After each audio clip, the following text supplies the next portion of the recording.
welcome back to Sextras, where we talk about sex and all the extras. I'm Honey, and when I was younger, I thought that like every time you had to listen to music, the person who was like playing the music had to go to the studio and play it exactly the time you wanted, and if you rewound it, they would have to start again and stuff like that. I really didn't understand how it worked. Yeah, I thought that when like you put the volume down and when you put the volume up, they would like sing louder and quieter as well. So stupid. Hi, I'm Maria, and my fun fact is that I didn't like lose pretty much any of my baby teeth, only like a couple. I had them all like ripped out of my mouth by the dentist. Like torture. Yeah, like torture. One time they put like a balloon in my mouth. I had so many things done like at the dentist when I was younger. I had the worst teeth. So yeah. Disgusting. You're disgusting. I know. We have a guest with us this week. It is my friend Theo, and he's gonna talk to us about money versus relationships. But well, basically, we're gonna have a debate with him about why money shouldn't go above relationships. But yeah, Theo, do you want to introduce yourself? Hi guys, I'm Theo. My fun fact is that I have never been in a relationship, so I thought it only logical to come on this relationships podcast. So we can fix you? Yes, please.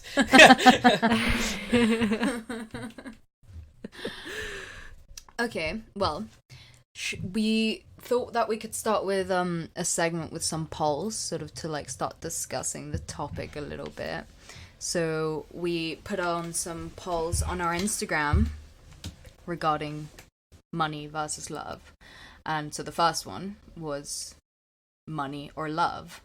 And 88% of people said love. That is interesting. How does that make you feel? Yeah. Well, I think it's important to note that the audience is probably the same audience that's watching this now. So I've got an uphill battle. I wouldn't say it's completely representative, but I wouldn't say it would be completely off the figures if you took it probably on the street. So you'd obviously vote no. So you'd obviously vote for money, sorry. Yes, if it was a binary choice, I mean, I don't think you can have a bit of both, I think, in your life. And also, the great thing is you can love money, so that's also a good way of living life. Yeah, I'm not surprised at those figures. I still maintain that you having money and being able to better negotiate through life is a more pleasant way to live than perhaps being tied to somebody and being quote unquote in love. That's my view. Quote unquote in love. Oh, quote unquote. Did you get that from Maria? Do you not think that you're too tied to money though? Can you not be too tied to money? Yeah, what if you're tied down by money rather than by love? I mean, I don't think you can be too tied to money. I don't think that exists as a concept like that. The thing about money is all it is an enabler that essentially gives you more power in negotiating situations in life, including in relationships. So if you want a more positive love life, you should have more money. What? So controversial. Yeah, but why would money make your love life better? The reason is because... But then ultimately, if you're saying that you would want money to make a better love life, then surely love wins over money. Because one is just the means to the end. No, money is just a means, but love is the end. Well, love is... That's very deep. Philosophy student right there. Yeah. I'm not against love. Just FYI, people watching this love podcast or whatever. Love is definitely required, but it's more a kind of philosophy for living life before you get there. I think you as an individual will be better placed negotiating day-to-day life and put yourself in a better position to meet that person if you are successful. Success, money. Ergo, money's more important. Okay. Okay. Okay. Let's unpack that a bit more later. I have a lot of questions. So the next question we asked was, how much money would it take you to choose money over love? And we did on Instagram, if you follow us, you will have seen, but it was like one of those slidey things, and it was from like 1 to 50k to 10 million or plus, or no amount of money. And the average people said was over 10 million, which, like, I feel like that's fair. I wouldn't personally. That's kind of what I expected. I mean, Yeah. so many people said no amount, to be fair, but the average was 10 million, which I understand. I mean, I asked my boyfriend and he was like, why are you asking? And I was like, because I'm curious. And he was like, well, would you break up with me for 10 million? I was like, no, I asked you first. He's like, well, I'm not answering first. And then I was like, okay. Well, obviously, no, I wouldn't. Why would I do that? And then he was like, oh yeah, no, same. I'm like, you're such a liar, you piece of shit. I'm pretty sure he voted 10 million. No, I think he said no amount because he knows that I always check his answers. I asked my boyfriend and he said no amount, so there you go. My boyfriend loves me more. There you go. Fuck you.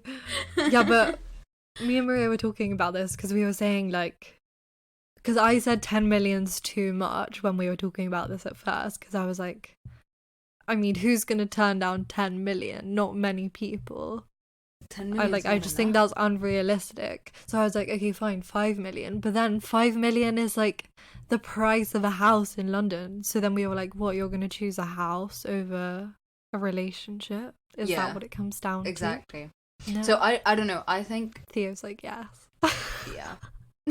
Well, I think that's a hard question because, okay, the way you've worded it is choosing it over love. What is the person who I love standing in front of me with 10 million next to them? Yeah, and yeah. I'm like currently in love with them? Or is it like somebody saying, right, you will be in love with this person, so are you, or will you choose the 10 million? Do you know, am I in love with them? Or no, are yeah, they you're just like in front a of me? relationship and you're in love with someone, and then you have the 10 million in one side and you have the person in the other side, and then you have to make the decision. Well, I'm just 10 million. It's quite an easy write-off. I mean, it's like, you know, that's just kind of, that's fine. That's, you know, that's how much I give to charity every year to get a tax rebate. That's not really that's not, so, but if we're talking about the principle, then probably not. I probably would have to agree with you guys. I feel like loads of people would say they would choose the money if it was like, oh, is it the promise of a relationship or the promise of 10 million? Yeah, I'll choose the 10 million because that's like actually right there in front of me. Like, what is love? That's so nebulous. But I think obviously if you're in the position which is you are in a relationship and you are in love, it's a lot more difficult to say that you would walk away from that, from money, rather than, you know, from the start choosing one over the other.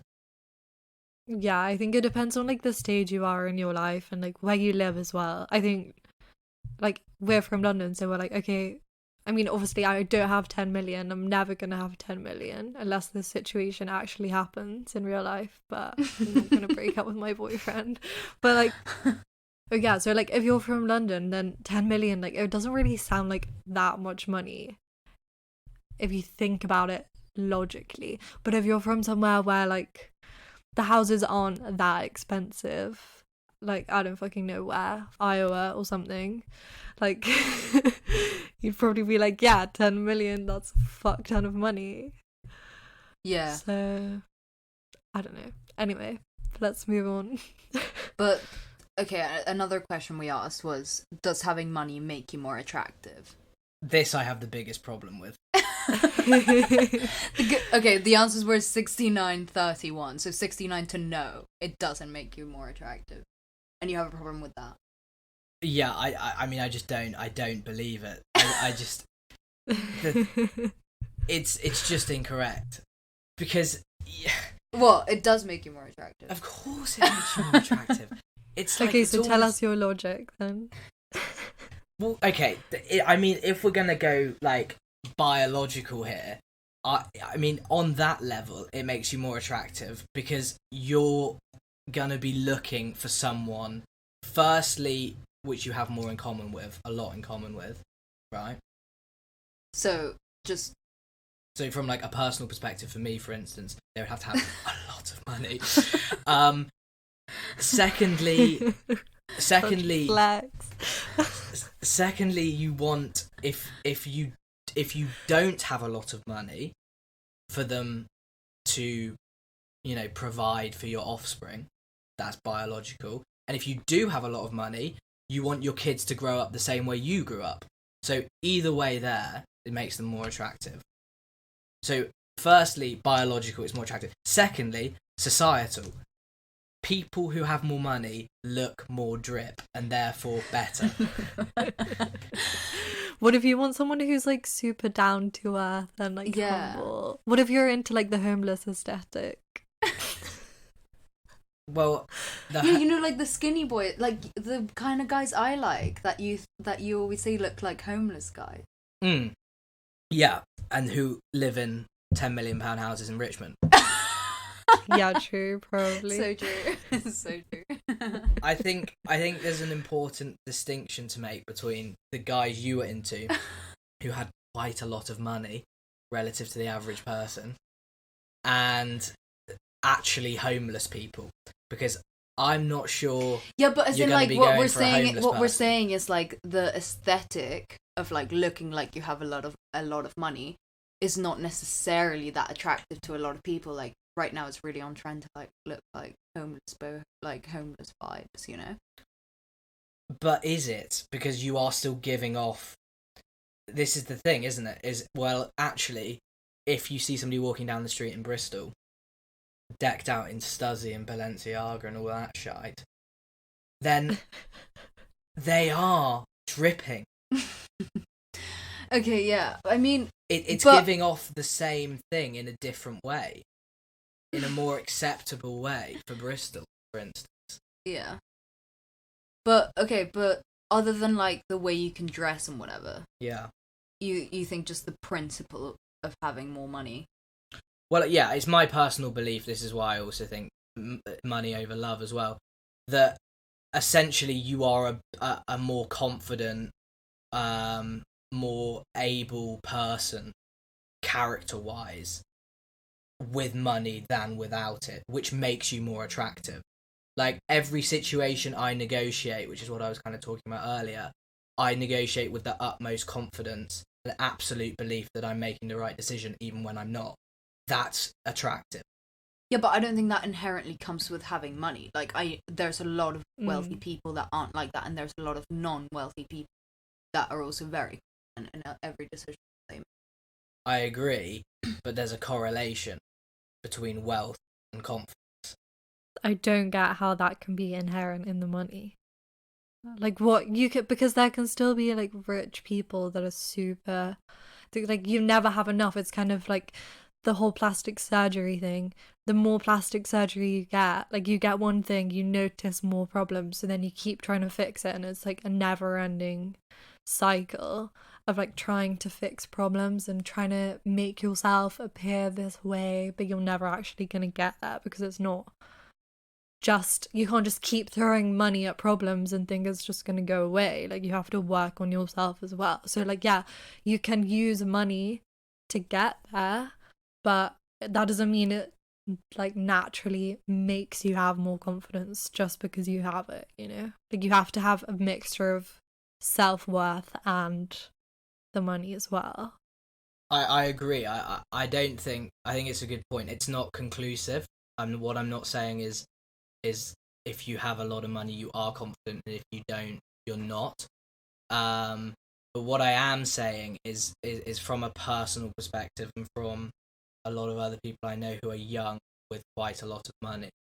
It's essentially the exposure to adults and to professionals and to, on the day-to-day basis of life, making decisions where millions of pounds hang in the balance.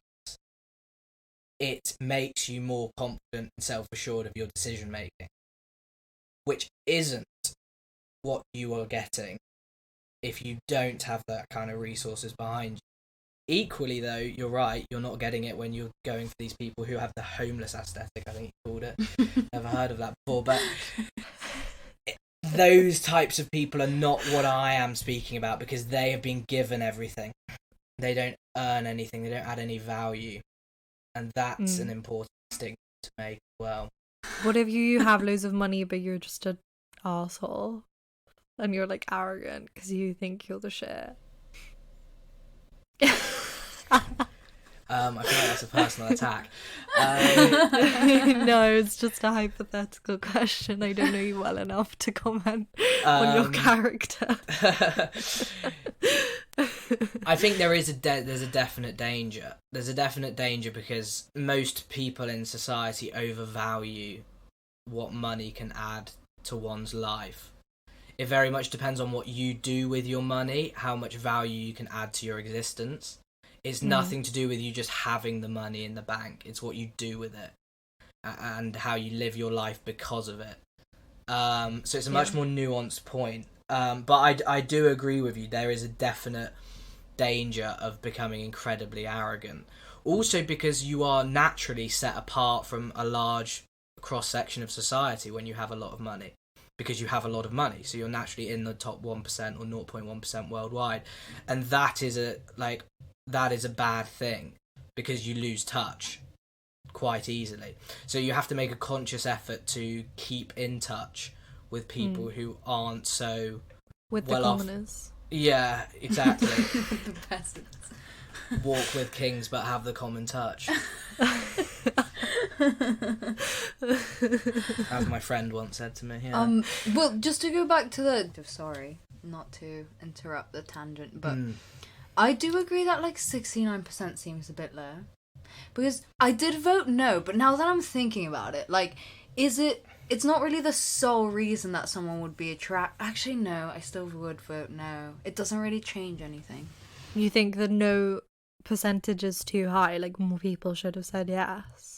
Yeah, I feel like as in a trend in society as well. No. Maybe people are just so Like, it's such a indoctrinated in, like, they just are attracted to people because... And those people are attractive because they have money, but they just don't even realise, if you get what I mean. Like, the reason they're attracted to them, like their clothes and stuff, they just think of it as clothes, not the money, but it is the money if you think about it more deeply. Yeah. Okay, so the next question then. Would you date someone with a lot more or a lot less money than you? And 95% of people said yes. 5% said no. I actually found that quite shocking. Like, I mean, not really, but I thought more people would say no. Well, you think a lot of people, like, date inside their wealth bracket? A little bit, yeah. I don't know if I think that. I'm not sure it's conscious. I think it's just circumstantial. Yeah, no, I guess. Yeah, no, I do think it is like just circumstantial, but... And in that case, it would be... They wouldn't be aware of it and therefore would vote for yes. Yeah, I see what you mean. Which is, I think, and a it's like, large would proportion. Would you? No. What, that was significantly less or significantly more? Yeah, so more I would find it emasculating. And less I would struggle to believe that they weren't in it for the money. At some point that's going to cross my mind. And that's going to be a problem. So they would have to have like a similar amount of money to you. Yeah, like or prove sufficiently they weren't really into that kind of, if they weren't really into the money. Because, like, I like doing the odd thing that costs a lot of money, but I prefer going on, like, a hike or going surfing or something like You're that. so down to earth. Yeah, exactly. Wow. Obviously, after I've flown on a Yeah. 1,000 miles to a nice white sandy beach, getting a villa, but still.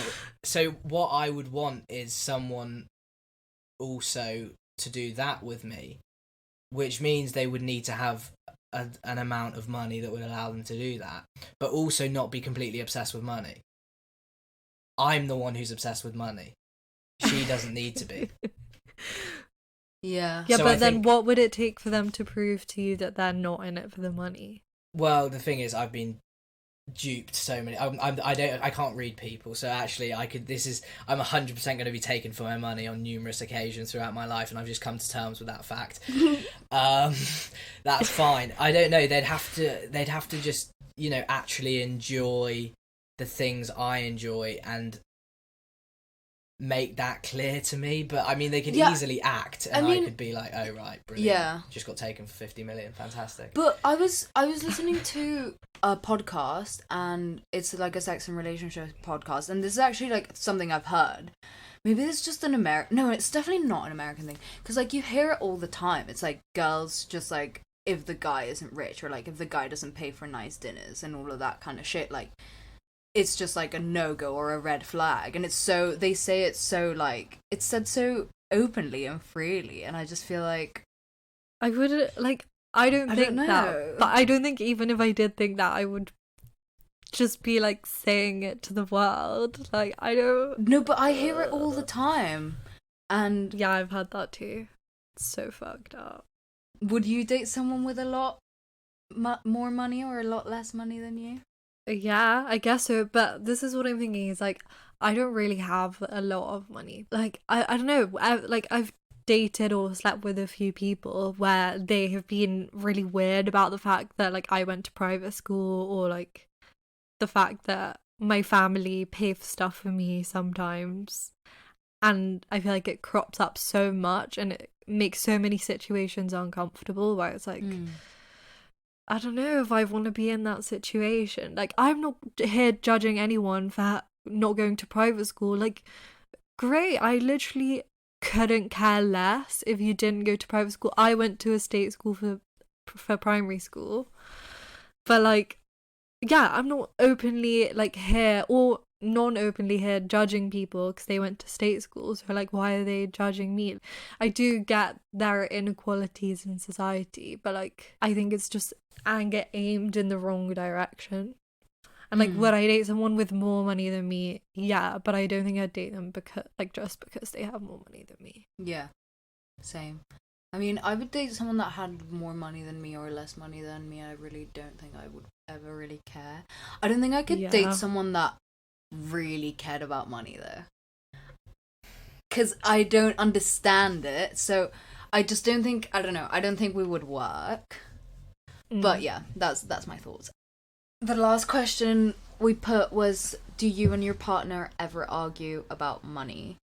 And 80% of people said no. Yeah, I mean, it's age demographic, isn't it?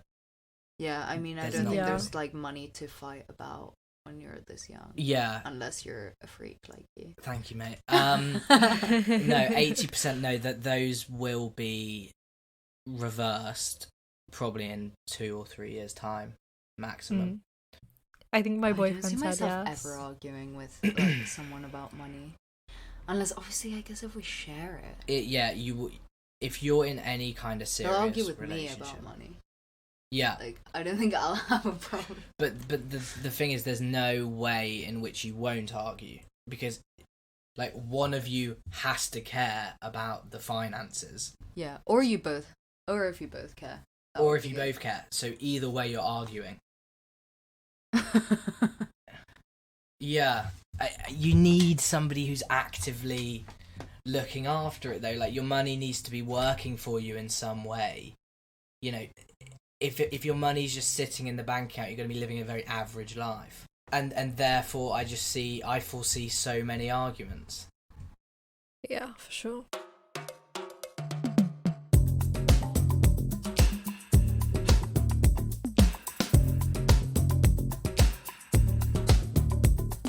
Okay, well, should we get into the main bit of the episode. So, Theo, what is your idea of success? What does a successful life look like in terms of money? Is there like a relationship in that horizon? Yeah. Like, what do you see? Yeah, there's both. So there's money, relationship, kids. It's essentially quite a low benchmark for success that I have, which is you've got to be better off than your parents. You've got to be able to give your kids a better upbringing than you received. It is and for me that's quite a low benchmark. And obviously what that necessarily entails is, firstly, I have somebody who I've had kids with, and secondly, that I have kids. So obviously there's other stuff to this than money, but the money is a key component in that I have to have earned more and give my kids a better life than my parents have done. So it kind of, there's an interaction of three things, of the money, of the kids, and of the relationship.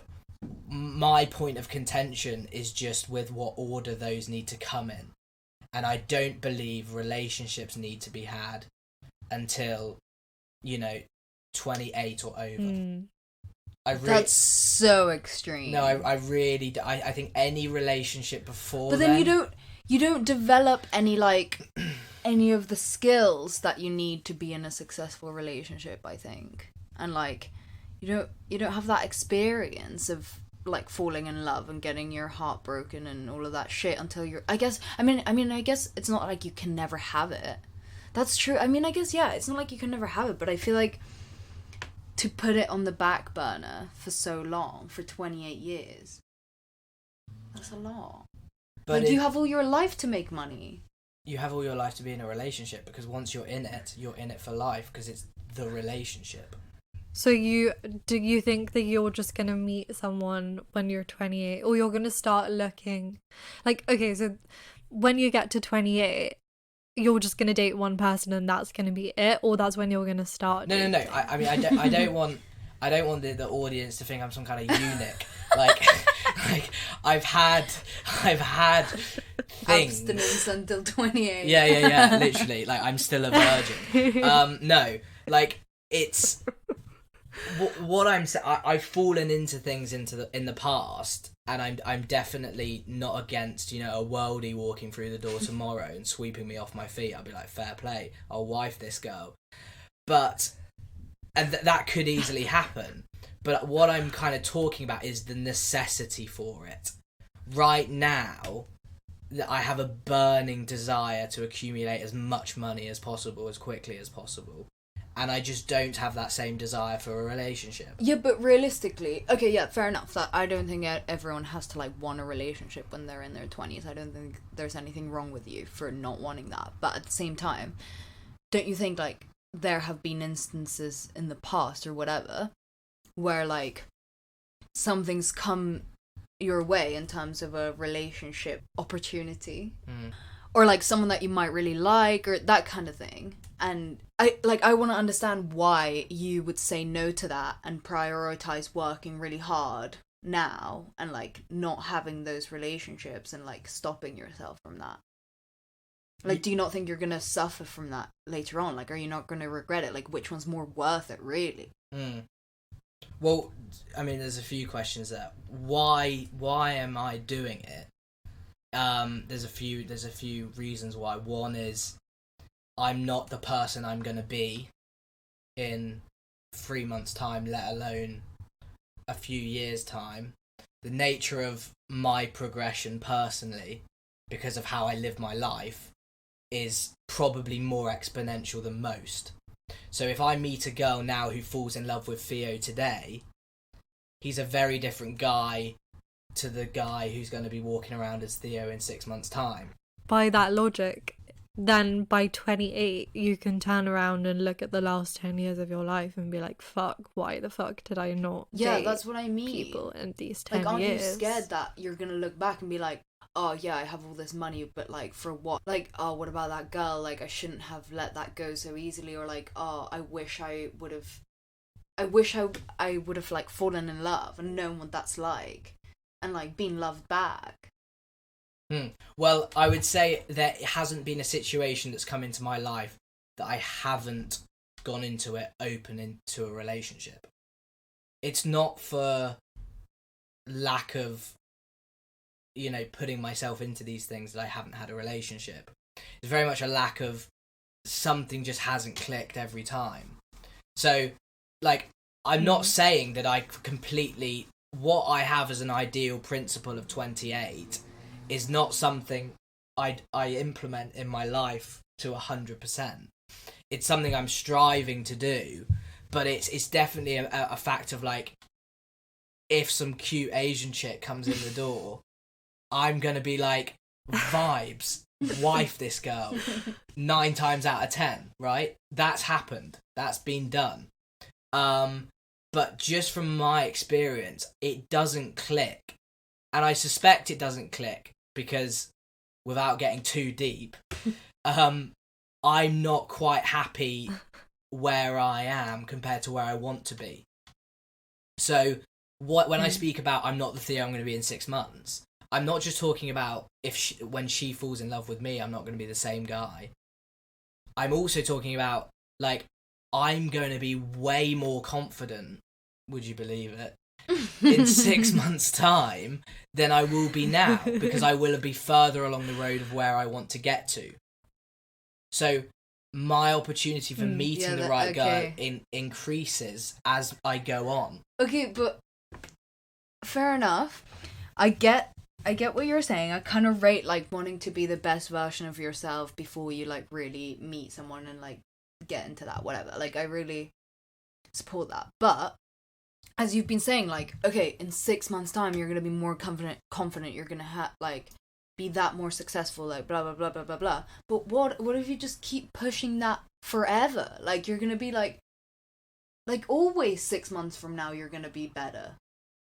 So then what if you just keep saying that, and then you, like, wake up one day and you're, like, 50 and you're like, you don't have that wife and the kids. Well, yeah, I mean, it's a I feel like I'm in therapy. There's a definite danger, like there's a danger that Honey pointed out earlier of becoming arrogant with it. There's also a danger that you just chase it to the nth degree. You never stop. You have to put limits on it.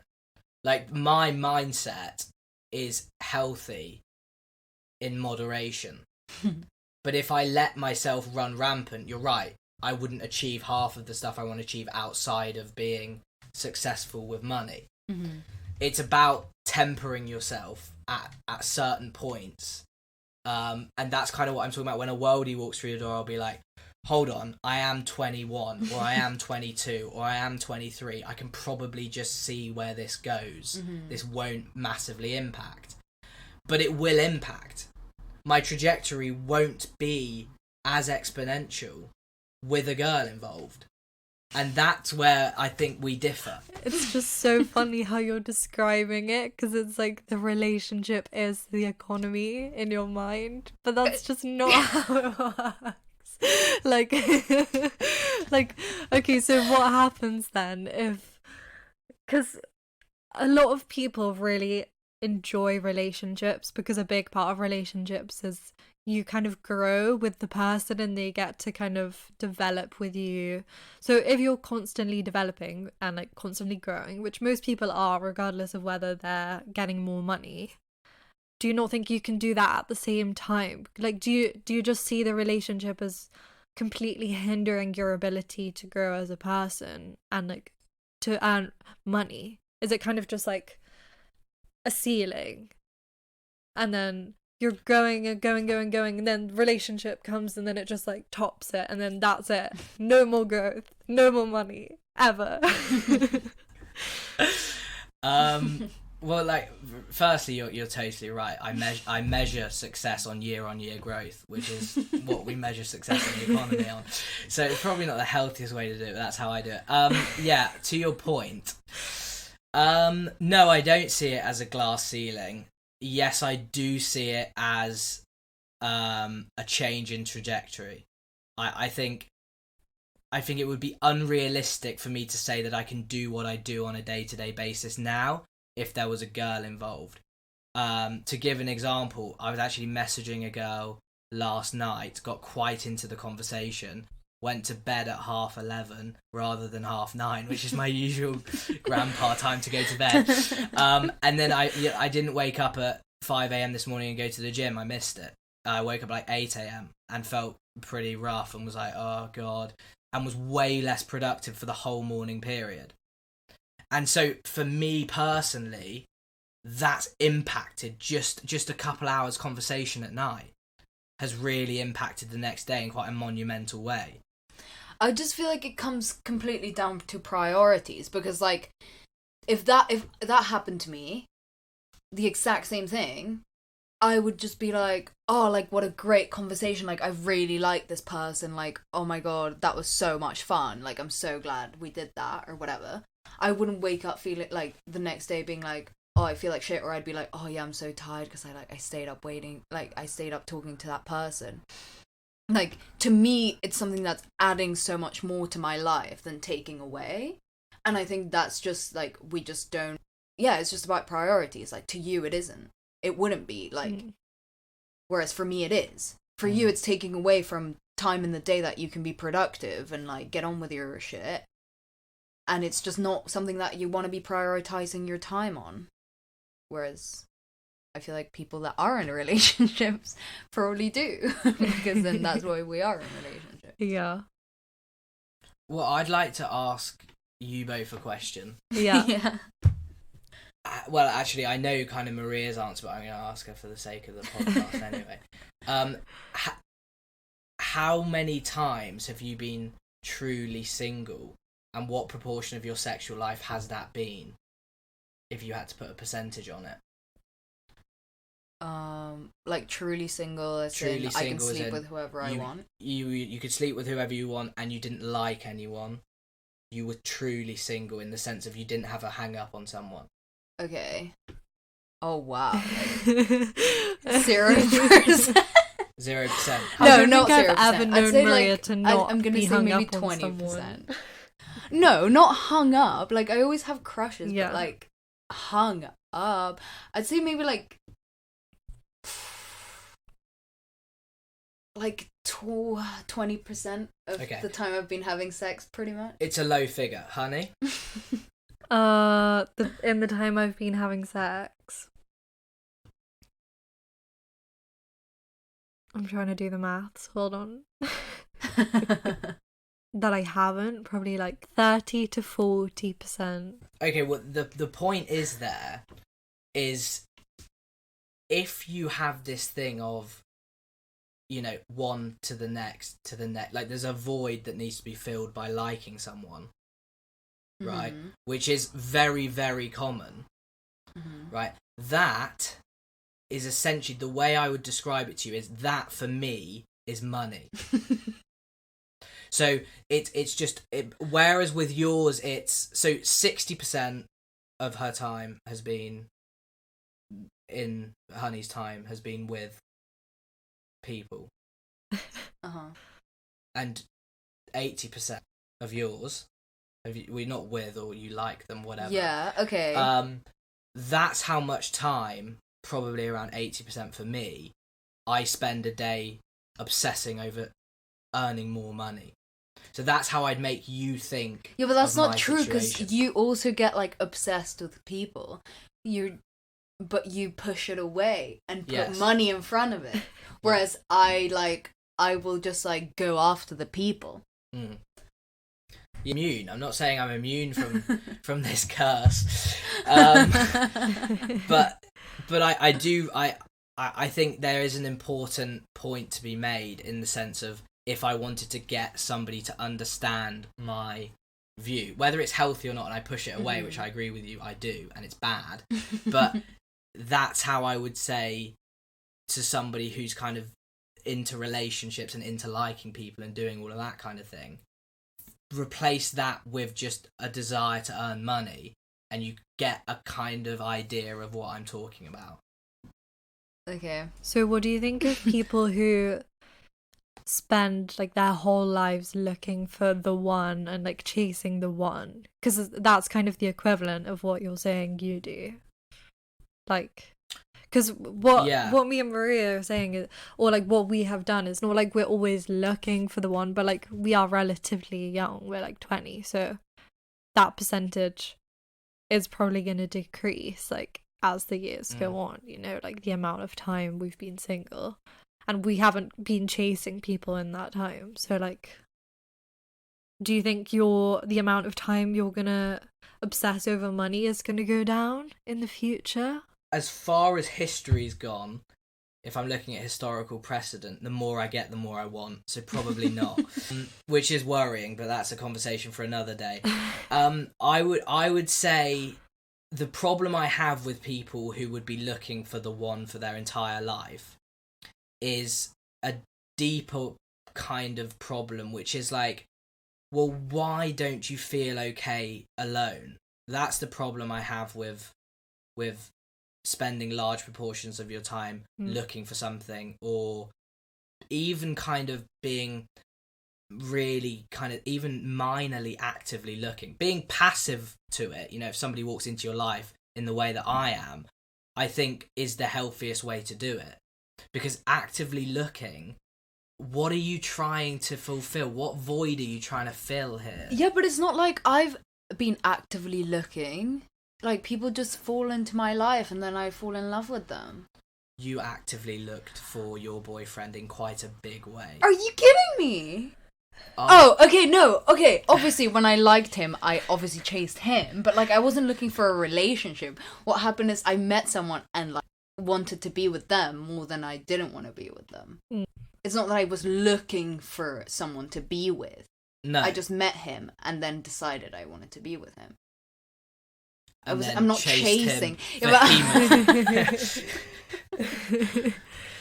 Yeah, but it wasn't chasing for something. Like, it wasn't chasing for the, like, idea of love. It was more chasing for him. Yeah, so it's a bad example on my part, but in answer to your question, I would really question why they are not okay as an individual.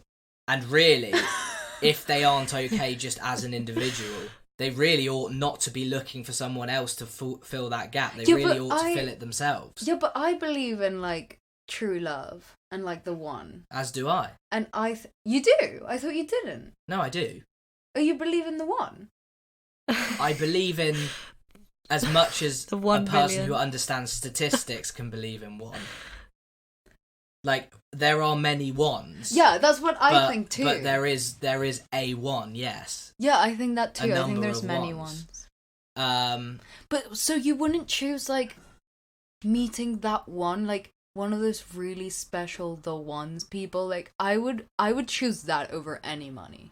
Like, someone that I know I'm meant to be with. Like, we're just perfect together. That's, like, my idea of perfect life. Yes, I do. With this person, I presume you live in a house with a couple of Range Rovers on the. Oh yeah, but I would choose that person. Your kids are at that private school in central London that you went to that costs 40 grand a year. That's not true. Yeah. That's not accurate information. You know, etc., etc., etc. No, but what I'm saying is, I would choose that that person. Like, if I had to be homeless, over someone that I wasn't meant to be with, that could, like, put me in a penthouse and give me, like, everything that I could ever, like, want in terms of material things. Like, I would choose that every day, every time. What about you? Yeah, same. Because I have a question. Okay, so Theo, say you get to 28, you meet the one, okay? You have kids with the one, you, like, have your house, whatever, you have the Land Rovers. I don't know why Land Rovers are, like, the epitome of, like, ooh, success. I think that's so disgusting. But yeah, so then, okay, so say you have this perfect life, you've kind of reached the epitome of, like, what your success is. And then, bam, out of nowhere, some girl that you slept with 5 years ago calls you up and is like, I have to tell you something. I have a kid and it's yours, what would you see that as? Like, that's like economic loss. Would you see that as like a loss to your resources? No, that's a situation that would have to be dealt with quietly. No, No. it's what would I do in that situation? So, I mean, I'd fight it quite like. I'd lawyer up and fight that shit to the ground. Like, she would go bankrupt before that case was won. I'd make sure of that. But let's say I lose that and it actually is my kid. Well, obviously, yeah, it's economic loss. But what I'd probably do is try and offset it with maybe like get some inside information on the share prices going up, and then do something dodgy to offset the costs I have to pay to the kid. Okay, so it's kind of So, always like healing the wound. It's kind of like, yeah, I'm net neutral. The kid is in existence, but that's just, you know, the money's just getting funneled every month to the kid. That's fine. And then when it hits 18, bang, it's on its own. Bye. I hope. Yeah, literally. But yeah, I would offset it by doing something that I shouldn't be doing. But would you do that with the kids that you have with your legitimate quote unquote wife? No, I wouldn't find the need, which is bizarre. I'm not sure why that's the case. That's so I don't want it to also seem like I'm some kind of like weird like accountant who needs to constantly balance the books. Like, if I have kids and a wife, I'm not trying to like, when she comes in and she goes, "Oh, can I have my monthly subscription for Chanel handbags?" I'm not going to be like, "This is really annoying." I'm going to be like, "This is the love of my life." Fine, done. Okay. Like, you would be shocked how much money I've spent on people who I think might be it. I'm sure I would be. It's disgusting. But so I'm quite easy to fall into that trap, actually. Okay. I'm very rational to the point where I'm not. So you think you're too logical in terms of love? Yes, but there is a tipping point. Like, I do, as Maria said, I become like quite obsessed in the same way I'm obsessed with like success. That I'm just like, right, this is it now. That I'm getting this thing, whatever it is. Yeah. Yeah, you run a bit rampant. Yeah, and I go a bit mental and kind of like strategy, tactics, like playing the game, don't act too cool, out the window. It's just like, there's a goal, I'm gonna get it. You play like a little investment game with your feelings. Exactly. And there's only ever downside, never upside. That's so funny. Yeah, I want to ask, how much do you worry about people being interested in you for money, or like girls just wanting to date you for money, or dating a girl that just spends all your money? Do you ever think about these things? They've occupied a very little space in my head because I haven't really ever dated anyone. So I've never really had to consider it. Do I think that relationships are pretty transactional? Yes. I think most relationships with most people, even if they're friendships, are transactional to an extent. So, I mean, I am giving something in the relationship and I'm getting something in the relationship, and that's how it works, and that's why it's mutually beneficial. So to the extent that that's happening, I think my mind will always be slightly like, well, yeah, you know, we don't need to say it, but I am doing these things we don't with need her. To say it. Yeah, I'm doing these things with her, and I'm paying it, and she's maybe living a life that she wouldn't be living, either because her parents don't give her money or because she hasn't had money before. But I don't necessarily see it as a bad thing. I see it as a transaction. But and you think that, like, as a guy, you should treat your girl. Well, I don't as you well know from just being my friend, you're not paying for anything ever. Yeah, okay. You're so weird with that. Like, why? But why so you wouldn't ever let a girl pay? No. And you think, like, a guy should also be, like, treating them. Like, it's not just about, like, paying for dinner. It's, like, buying gifts. Yeah, I think I mean, my view of it is that, like, as you know, things I've done in the past that might be some people might think they're a bit psycho, but yeah, Like what? Like, are you at liberty to say? Yeah, I can. As in, do you want to share? Yeah, I mean, I think you guys actually shared it for me on the first or second episode when I booked a flight to Singapore to see a girl that I'd basically, she wasn't interested in me at all, and I decided to book a flight out there and spend thousands of pounds on a date, and that was totally normal in my head. But I think basically the moral of that story is, firstly, kids don't do it. Secondly, that basically I think spontaneity, gift giving, experience giving are integral parts of a relationship. Would you do that even if she has the same amount of money as you? Oh yeah, absolutely. Mm-hmm. Yeah. But there would be a somewhat expectation that she would do the same. Yeah, that's what I was going to say. If I was, you know, flying to see her all the time, if she lived in, I don't know, San Francisco, and I decided to fly there on like a 15-hour flight every 3 or 4 weeks, and she never came to the UK, I would be like, hold on a second, you know, this isn't good. This isn't healthy. Yeah, but that's not really about money, that's about effort. Well, it is about money, because to fly to London from San Francisco every 3 weeks... but I feel like the issue is more about effort rather than money. Your issue would be that she wouldn't be spending the money on the flight. Yes, but what I'm saying is, if she didn't have the money to do that, I would pay for the ticket for her to come every 3 weeks. Yeah, exactly, so money's not the issue. Yeah, the issue is the effort. Yeah. You're right, yeah, it's the effort. Yeah. And, okay, and then my last question that I wanted to ask, how you said earlier that if, you wouldn't date a girl that had more money than you. Why? Talk me through it. It's not something I'm particularly proud of, but for some reason I get, I don't know, I get this, like, ultra traditional, like, view comes into my head that, like, I would feel really emasculated if she had more than me. And I don't particularly know why, because in my head I have this view of me and my wife, and she's like some CEO as well. Yeah, that's what I was going to ask. You wouldn't mind if she was also like, she was really rich, just not more rich than you. No, she can be more wealthy, but if it was like, yeah, like, I'm like a multi-billionaire and you've only got like X amount, I would be like, this is quite intimidating. Like, this is quite like a bit much. And if she was like booking me flights and villas everywhere and was like, oh, come with me to here and come with me to here, and I was like, I literally can't afford this, she's like, it's all paid for, don't worry, I would be like, I want to give you something.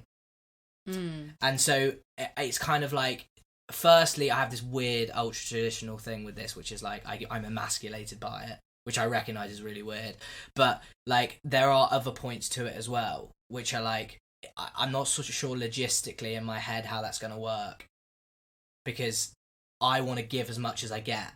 Yeah.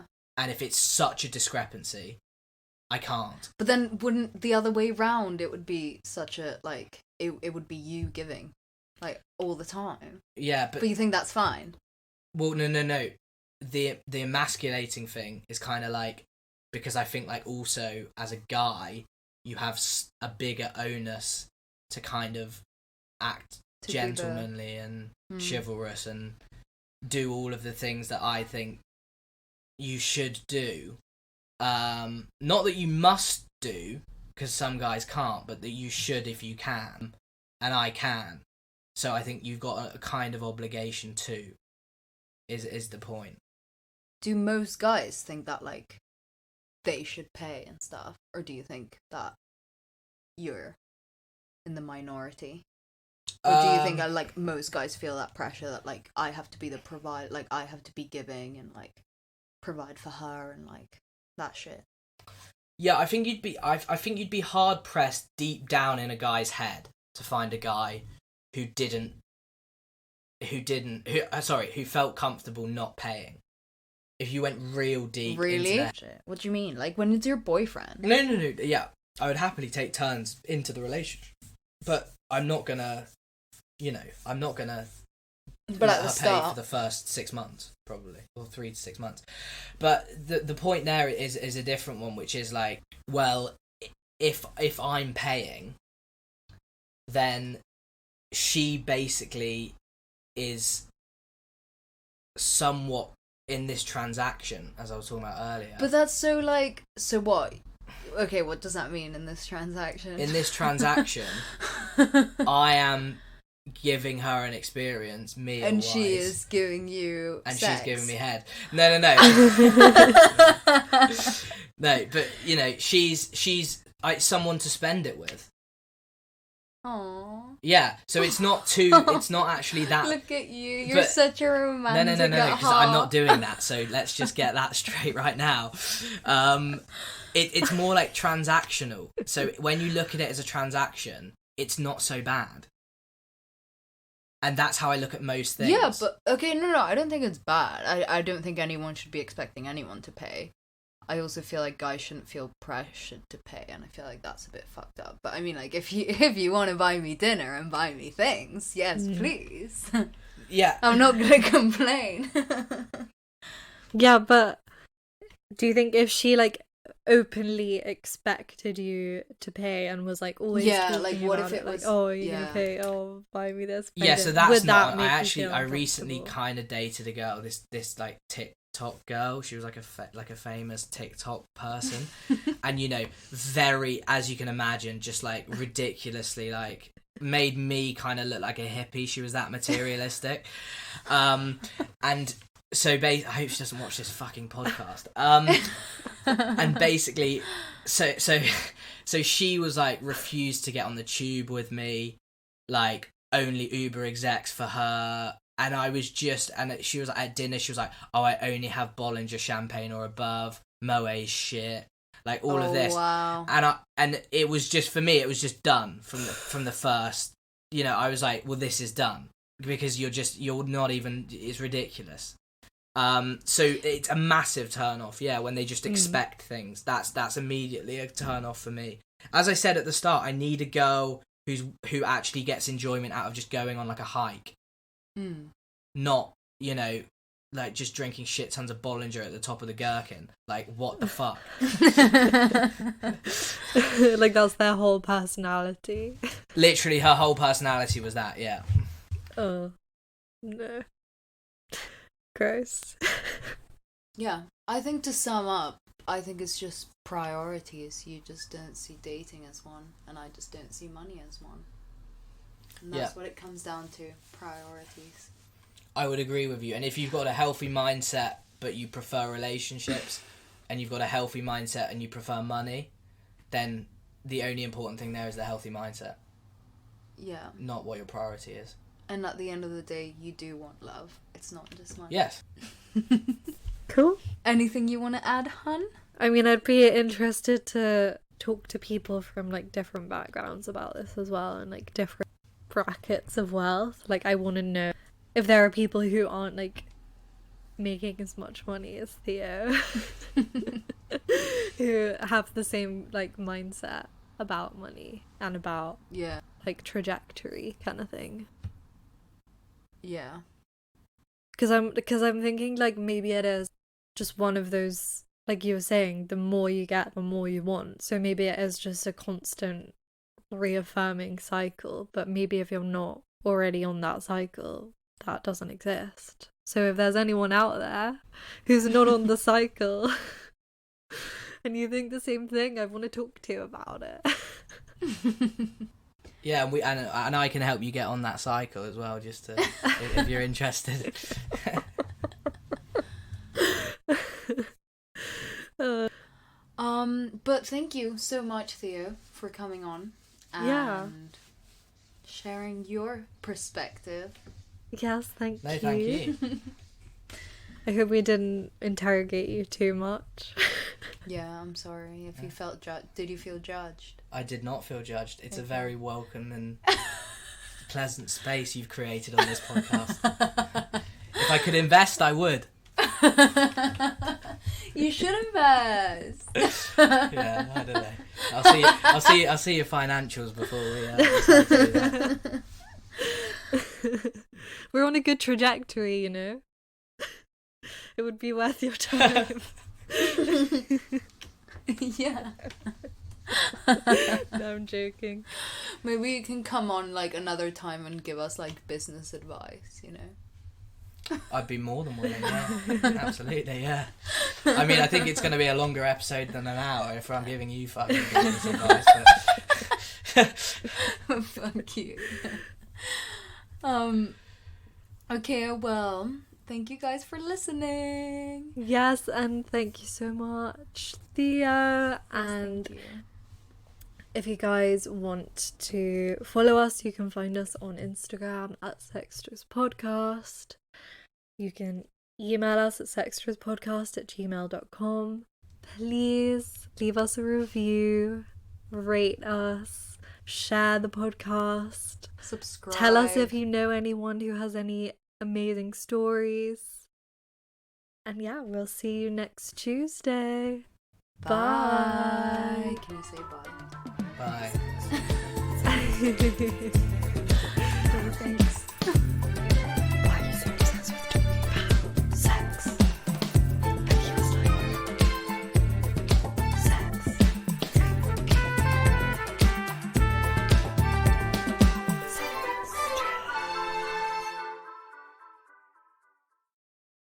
You've been listening to Sextras, presented by Honey Jane Wyatt and Maria Jose Hayodatiyi. Produced by Mable Productions.